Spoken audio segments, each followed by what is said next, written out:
ఉన్నారని మీరు చెబుతున్న వేమన సతీష్ గారికి మీరేమైనా చెప్పదలుచుకున్నారా?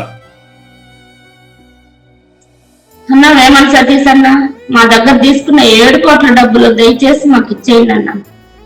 నీ చేతులెత్తి ముడుకుతున్నా, బ్రతిమలాడుతున్నా, మా డబ్బులు మాకు ఇచ్చేయి. నీ జోలికి మేము రాము, మా జోలికి నువ్వు రావద్దు. ఆయనకి చాలా హెల్త్ బాగాలేదు, సిఎంసీలో ట్రీట్మెంట్ తీసుకుంటున్నాడు. ఆయన మొత్తం బాడీలో ఉన్న పార్ట్స్ అన్ని ఇంజూర్ అయిపోయినాయి. దయచేసి మా డబ్బులు మాకు ఇస్తే నా భర్తను బ్రతికించుకుంటానన్నా. ఆయన మొదలు రాత్రి అసలు నైట్ నిద్రపోకుండా దిగులు పడుతూ, టయానికి అన్నంలే, టయానికి నిద్రలే, తిన్నాళ్ళు కూడా ఆయన ఒడ్డుకు పట్టకుండా, ఇచ్చిన మాటలు కూడా టయానికి మింగలేక ఆయన ఎంత శోభ అనిపిస్తున్నాడు దగ్గర నుండి నేను చూస్తున్నానన్నా.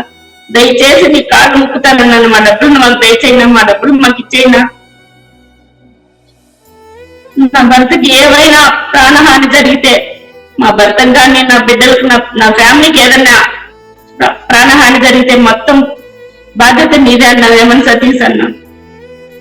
నేను ఇంకా నేను బ్రతిమలాడుతూనే అడుగుతున్నా, ఒక్క మాట కూడా నేను తిట్టు మాట్లాడటంలా.